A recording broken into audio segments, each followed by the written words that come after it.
Dune Part 1 and 2, both recorded here in Abu Dhabi. And it seems they are continuing on for Part 3, which is going to start filming in Abu Dhabi this month. We have noticed there is a casting. Oh, here we go. This is the gossip, guys. I'm going to get comfortable. So there's a casting company here in the UAE called Miranda Davison Studios. And about a month ago, there was an advert on her Instagram. The advert was kind of along the lines of, come and be an extra in a major Hollywood film. Are they still looking for people? Well, they were looking for someone quite specific. As if someone had gone to ChatGPT and said, generate a photo of a 5-year-old Zendaya. So here's someone in the UAE could be cast as baby Zendaya. Either Zendaya's baby or baby Zendaya.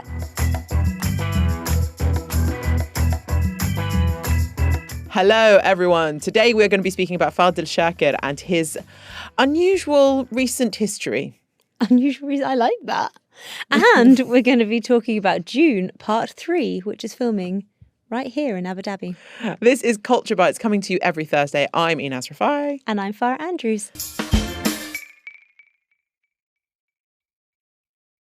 Hello. Hi. Hello, we're matching today. Yeah, we are. We look like a little monochromatic. Yeah, I'm a little Coco Chanel. Is that how I feel like a clown? You always say that when you wear the dungarees. I don't know why I decided on black and white. I usually don't wear black and white, not because of the penguin, but more because I always feel like I look a bit like I'm in a uniform. It's politely professorial. But I like it. Thanks. I respect you. Thanks. By dint of this outfit. Well, we're matching. I don't respect myself by dint of this outfit. But you have a very good excuse for your outfit. I'm fresh off a plane, She's baby. fresh off a plane. I landed 45 minutes before we were due to start recording this, and then we had some technical difficulties, which were good for my brain's adjustment time. But that's if Zayed International Airport needed a advert for how quickly you can be in a meeting. Oh, it's brilliant. 45 minutes, plane to meeting. I live, maybe an uncomfortably close distance to the airport. Yeah, you're in a flight path. I'm pretty much in the flight path. Those in Abu Dhabi will know exactly where I'm living. But it does mean that I can get home from landing home, showered, within an hour. That's lovely. Which is so nice. So nice when you're coming back from the UK or coming back from holidays. Anyway, we've got exciting news that's also happening in Abu Dhabi. Yes, as well as my own arrival, there's been a Hollywood arrival. There's no business like show business. So we know that Dune Part 1 and 2, both recorded here in Abu Dhabi. And it seems they are continuing on for Part 3, which is going to start filming in Abu Dhabi this month. It's a trilogy. Is it a trilogy? I don't know if I believe much about so, Dune. Yeah, it is a trilogy. You're not a big sci-fi girl at all. I dip my toe from time to time, but no, I've not. I have not partaken. Have you not watched one? No. Oh God, they're brilliant. It came out during COVID, and everyone said it was a real cinema film, and that was not an era of my life when I was going to the cinema. And then it's on planes, and it feels like I'm kind of doing it a disjustice by watching it on a tiny plane screen. Still watch it. Who cares? But people also say, like, politely, that the story is like, is it a good story to follow? Or are you in it for the visuals? Oh, I quite like, I mean, the story, the visuals are better. So that's what I mean. But I quite like the story. I think the story is quite fun. Do you know who I like? Zendaya. She's brilliant. Do you know who else I like? Timothee Chalamet. Do you know who else I like? Jason Momoa. 3 big names. 3 huge names. And are they all going to be running around Abu Dhabi then? Well, maybe. Perhaps. I would like to say yes, because they were all here before, but I don't know where the story's taken us. They'll probably be here. So here's some things I do know. Right. It films in the desert here in Abu Dhabi, in the Liwa desert. And the filming is imminent. We have noticed there is a casting Oh, here we go. This is the gossip, guys. I'm going to get comfortable. Get Casey, lean in. Pour Okay. yourself a cup of tea. Because this is when everybody in the newsroom was like, actually, there's some gossip. Yeah. So there's a casting company here in the UAE called Miranda Davison Studios. And about a month ago, there was an advert on her Instagram that had like a line of people in very like neutral, sandy coloured clothing. Mm-hmm. And then it was a reel, and in the background of the reel was like sand dunes, and it was like the advert was kind of along the lines of come and be an extra in a major Hollywood film. And I saw that it was actually our colleague Nick who sent it to me, and she and I spoke about it, and I was like, well, it's 100% Dune. But at that stage we didn't have anything more concrete to go on. And then last week they put up another ad. Are they still looking for people? Well, they were looking for someone quite specific. Ooh, who? A child aged 4 to 6. Okay. And it said in this advert, who looks like this, and the image is as if someone had gone to ChatGPT and said generate a photo of a 5-year-old Zendaya. So here's someone in the UAE could be cast as baby Zendaya. Either Zendaya's baby or baby Zendaya. I don't know the story of Dune, so anyone who does will currently be screaming at their phone, going, "You're an idiot! This is for a flashback! Oh, you're an idiot! This is for her baby! Do you know nothing?" I'm like, yeah, I do actually know nothing about Dune, but I know things about the Dune logistics. Here's more things that I know. Go. This is quite juicy. I'm quite excited by this. I wish my daughter really looked like me, because then maybe she could have passed. You thought that as well? Thought it as well. Not because, like, obviously I wish I looked like Zendaya, like, oh, wow. But, like, I feel like maybe a mini me could have. Yeah. You know? But no, alas, both of my daughters are blonde. Mm. So anyway, what's the other gossip? So, for the last film, an entire desert... No, we already have that. We don't need to build a desert. For the last film, an entire village was built in the middle of the desert for production, and there were 1,000 people working on the film. For the very first film, that comprised of a 5-day shoot. The second, they spent nearly a month here, hence like the much bigger village. We can assume that there's going to be another village built, but a friend of mine tried to book a room in Casa Al Sarab, the Anantara hotel in the desert, for November. It's fully booked. And then she booked that. Actually, she didn't try to book a room. She booked a room. She booked a room earlier this year. Okay. And then they have just got back to her in the last month and said, hi, we're going to have to cancel your reservation. You can have a 25% off voucher to come back at a later date, but the entire property's been booked. Via production. Mic drop. That's so cool. Oh my goodness, that's so cool. Have you been to that hotel? I've scouted it online. I've been looking at hotels recently because I want to do a little staycay. Well, you won't be able to go there in November. Well, I won't be able to go there in November, but I was scouting it. I was also scouting. There's another one on an island. Anyway, I was scouting Sabanias. That's special. Is it special? Yeah. I was thinking my kids would It's love got that. a safari park. That's why I was thinking they'd love that. Anyway, so you're saying then, so that's... Casa Al Sarab is incredible.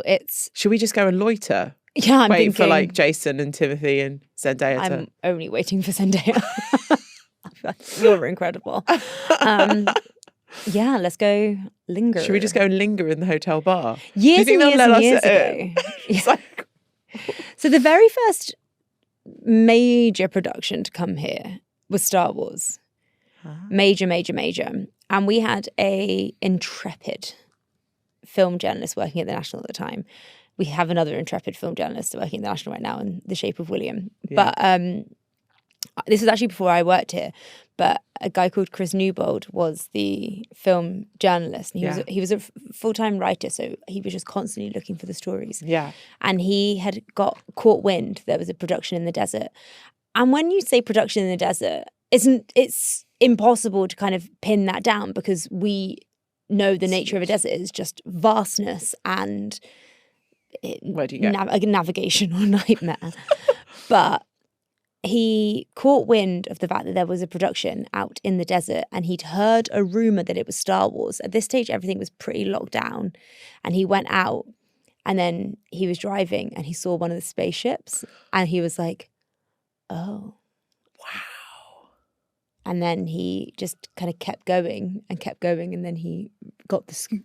Wow. Yeah. So I think we need to say now to our listeners, like, don't start driving around the desert and blame us for trying to find Jason. I mean, or do, Timothy. but you can't blame us. Yeah, you can't blame us. I've just told you that the desert's a navigational nightmare, so heed that warning. And be respectful if you do go to Qasr Al Sarab. I would assume that you can't get anywhere near it. So if you and I were to go and try and linger, I don't think we'd be given any Zendaya access. Such a shame. Yeah. But the last year they were filming... The Abu Dhabi was confirmed as a shoot. So it's all very above board and legit. The Abu Dhabi Film Commission has said in August that it was going to be shot here on location. Jason Momoa, who we've already mentioned, he plays Swordmaster Duncan Idaho. That doesn't sound like a sci-fi name to me. I would feel let down. If I was in a film where people were called things like Arrakis, and then it would be like, hi, I'm Duncan Idaho. But hey, I'm sure it makes complete sense. On Dune, it does feel a bit like they have these like weighty surnames and tribal names and like where they are. Arrakis. So he's from Idaho. But then, yeah, that Duncan. Lovely name for all the Duncans out there. Yeah, love a Duncan, but not maybe. Anyway. No, it's not sci-fi. We can all agree that Duncan isn't a sci-fi name. He's already in Dubai. He was at a party in Dubai over the weekend that everybody on my Instagram seemed to be at. What? Everybody and her grandma got a photo with Jason Momoa this weekend. I had a good reason for not getting a photo of Jason Momoa because I was living it up in another country, but I did have a bit of FOMO. I have huge FOMO. I also had FOMO for the Carbone event, which had a lot of celebrities at it. Dubai's very much back in its little celebrity season. So yeah, Dubai is popping right now. So Jason Momoa is just roaming around Dubai. Yeah, do we assume that he's going to be here? Because it's shooting at the end of October, well into November. Is he just going to linger for the whole of October like us? What a great time of year though to be here. Like the weather is cooling down. It's nice. I've just read something else about Dune Part 3 that Robert Pattinson is joining the franchise. Stop. New father. Does one think that Arpats will be here on our shores? If I know anything about Arpats from his previous roles, is that he doesn't like the sun, so he'll be all glittery and in danger.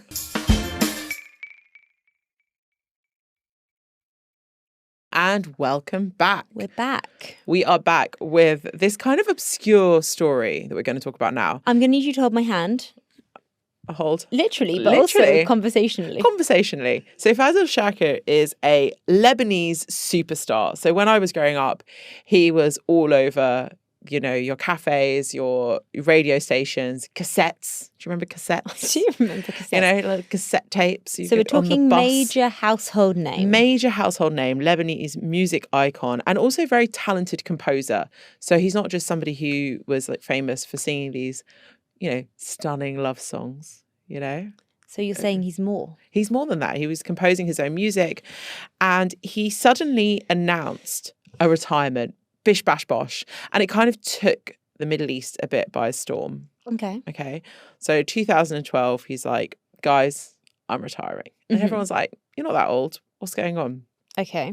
What is going on is he pledged allegiance to a armed group, militia in Lebanon. Right. As you do. And he's a very famous singer, which I feel like the trajectory of we've had superstars, go through transformations where they go from one thing to another.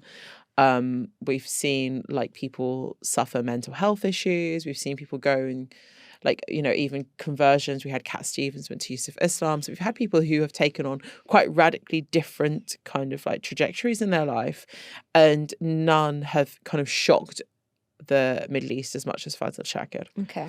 So he went into this group and started, taking part in what was their political driving force, which was basically acts of terror. And he was part of a clash in 2013, which actually ended up in 18 soldiers dying. Okay. Now, I don't know the details of how he was part of this clash. But then since then, he was convicted of the charge of supporting terror acts and financing this Sunni group in Lebanon. And because of that, he kind of went into hiding. So really famous star. I'm trying to like think of who would be like, imagine like not like an Ed Sheeran kind of character, someone who's like, sings love songs and is like, really famous and everyone knows the words to his music. Like I play his music all the time still. And I think he's like really well known and well loved. But then for a household name to go into hiding is... Yeah, and he goes into hiding in this Palestinian refugee camp called Ain al-Helwa. Okay. Ain al-Helwa is also like one of many places which will see like outbreaks of activity, like armed activity. So it's quite a dangerous camp. It's not seen as like a calm place to be. It was quite a dangerous camp to the point where often like Lebanese forces won't go into Ain al-Helwa. If there was like certain goings on were happening, that Palestinian refugee camp which has existed since, we're talking about since the 40s, probably because it's a Palestinian refugee camp in Lebanon, but it's basically self-governed and an enclave. So he goes into hiding and he decides to stay in this refugee camp. So then you kind of have like the man and the mystery starts to appear a little bit, where everybody knows where he is, but the authorities aren't going into this area. There's like a very clear boundary which the authorities don't want to cross. And now he has surrendered. Okay. So like the story has gone from one thing to another, and now you've seen, even though he's been through this like kind of transformation, he managed to keep himself hidden. During this time as well, I want to add that he was releasing music still. That was one of my, So he was still releasing music. He was still getting access to a studio of some sort, probably within this camp. Like no one is quite sure where he was recording his music, but he was still recording music and like even like released a love song, which has 176 million views on his YouTube, which was released in April, which is Ahla Rasma. So we're talking like masses of like fans. Very big fan base. Big fan base. And he's coming back now. Sources say he handed himself over and then Lebanese military intelligence took him on Saturday from the entrance of the refugee camp. Yeah. So he's surrendered himself now because the Lebanese army... So what's going on in Lebanon? I feel like we need to go backwards as well to go forwards. So at the moment in Lebanon, as we've had all this economic crisis has been happening, and we've had a change in power, we've got now like a new prime minister, and people are trying to really stabilize the economic, political turmoil in Lebanon. As part of that new growth plan in Lebanon, one of the things that they want to happen is the surrendering of arms to like different armed militia group in Lebanon. Basically, them saying, right, everybody just put down your arms, put down your weapons. We'll have the army, but we won't have all these little fractions that kind of like sometimes can fuel a bit of the sectarian violence that we see so often in Lebanon. So everyone's putting down their weapons. So part of that is, I believe, is his group is doing the same thing. So him surrendering himself is also him just saying like, okay, I'm done. And maybe this will mean that we'll see more music, because his 22-year sentence, so he was given a 22-year sentence, has now reportedly been dropped from Fadel Shaker. He changed his name to Fadel Shaker. He'll probably come back as Fadel Shaker. And now they are preparing a new trial for him with new charges.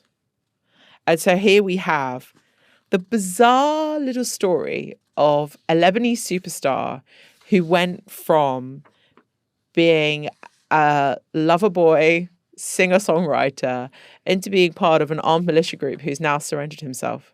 It's fascinating. It's so interesting. So this is a very, very, very developing story, right? So yes, very developing. So like, we don't really know everything that's happening. We know that the Lebanese army now are, there's 12 Palestinian refugee camps. They've all been asked to lay down their weapons and basically surrender themselves to the country's authority. What does this mean, like long term for Fadel Shaker? Who knows? Are we going to still see new music? Considering he was in hiding and still releasing music, Yeah. I feel like that's like his thing. That'll be like the first thing he does, right? The first thing he does. Apparently he was sending it back like secretly. But like now with the internet, it's not like there's a kid with a tape. I'm kind of obsessed with that, yes. So he was describing how he records. The arrangements are recorded abroad, sent to him, then he adds the vocals and sends them back, which is, I mean, makes perfect sense.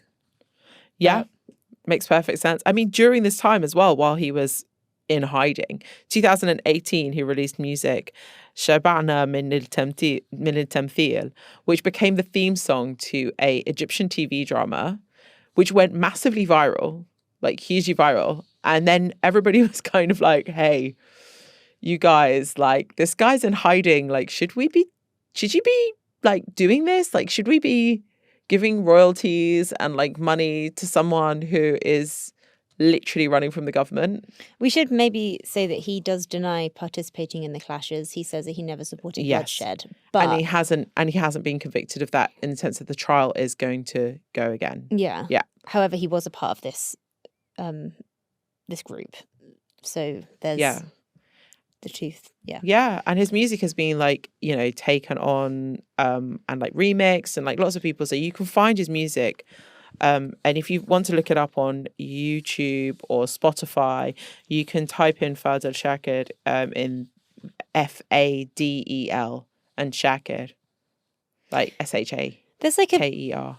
So a big part of the conversation about him is it possible to separate art from the artist? But I would say that, I don't know, you obviously know a lot more about him, but I feel like a lot of people don't particularly want to separate art from this artist. Like I think this is something we always come against, which is like artists are people who are reacting to their environment and giving us a sense of that through their creativity. We get that through paintings. We get that through Picasso painting about the Spanish Civil War. We get that through, I don't know, like Lily Allen talking about feminism. We've had that so much through like, that's what art is. So for us to say suddenly that these people, these artists, these, you know, tortured soul who kind of give us a voice for the like for like atrocities that are happening, or whether it's like, or things that they stand firmly for, it's kind of impossible. I think that now we've moved away from that era of like cookie cutter pop music, which Britney Spears and we saw in the early 2000s, or the boy band creation where it was like very manufactured music. Yeah. Maybe we're getting that a bit from K-pop. But I feel like a lot of the time now, if you look at like Western artists and especially Middle Eastern artists, is that you are looking always for people who resonate with you and how you're feeling. And for those people to actually resonate with how people are feeling is that they have to have that kind of connection. So this man obviously connects to this group, or he connects to that feeling of, you know, struggle in whatever way that is. And so I think that like we can disconnect, I suppose. You know, we don't have to believe in everything. Like two true things can happen at the same time. Two wrong things can happen. Like we have to like be a little bit more like, I suppose, like flexible in like trying to understand people for who they are, and especially at a time like this. And he has already, like you mentioned, that he'd done an interview, which was, I understand, quite divisive. But do you think once he's been, is he going to be tried again? Yes, he's going to be tried. He's been tried again. So after that has finished, do you think he's going to be someone who really does like tell his whole story and kind of explain like where he was, what he was doing, or do you think he's going to try and just move on, go forward, and kind of focus on the future? So there was a docuseries with a sit-down interview with Shaker. But it actually wasn't very well received by critics. I haven't seen it personally, but I did want to like bring up like other times where we've had like these like famous people who have gone through tumultuous or kind of like questionable moments, which is Jussie Smollett. Jussie, yeah. And he was a black actor in America who was accused of faking his own racist attack. Yeah. And this has become a docuseries as well on Netflix. And it's just like, it's interesting how sometimes like these characters who are seen as being a bit like on the cusp, and when they are given their own voice, like, do we think that is it a good thing, or is it kind of like still pushing boundaries that maybe we shouldn't? I don't know what I think. The Jussie Smollett story is one that we followed and wrote a lot about at the time, and that was in Western media fascinating because it just changed constantly, and there were like everything that he had claimed, and then it was like a game of pass the parcel where it was just the allegations changed consistently, and then the truth was like becoming weirder and wilder, and it was like, sorry, what this was all made up. Which, I mean, that's exactly the kind of podcast I listen to all the time. I'm obsessed with a scammer, but for us to then say no, he doesn't get to tell his story now seems extreme. It seems like hypocritical, because at the time we were listening to him lie. But then it's a kind of, okay, well, is he going to kind of carry, is there going to be like a truth in it now? But then there is a story to be told, and everyone gets to have their voice in it, right? I think with Fadel Shaker, like, I don't think he's accused of anything, like as in like faking something. No, but he's definitely accused of being part of something which he denies. So yeah, it'll be interesting to see how like the Arab world, like, we've had other scandals obviously happen to stars in the region, and it can kind of be quite polarizing. So it'll be interesting to see how the world accepts or not accepts Fadel coming back into the spotlight, because he is such a loved character in terms of his music. And this last docuseries that it had the interview with him was 2018. By the time legal proceedings are finished, it's going to be teetering on a decade since, so there'll be a lot more to say. And so I think there will be as an argument for him to have like a part of this conversation himself. But I guess a lot of it depends on what happens going forward in his trial. And It's a change to Lebanon as well. The change is happening everywhere.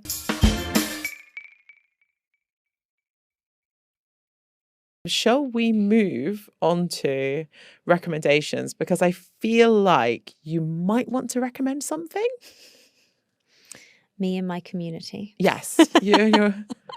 I mean, it's the most obvious recommendation of the year.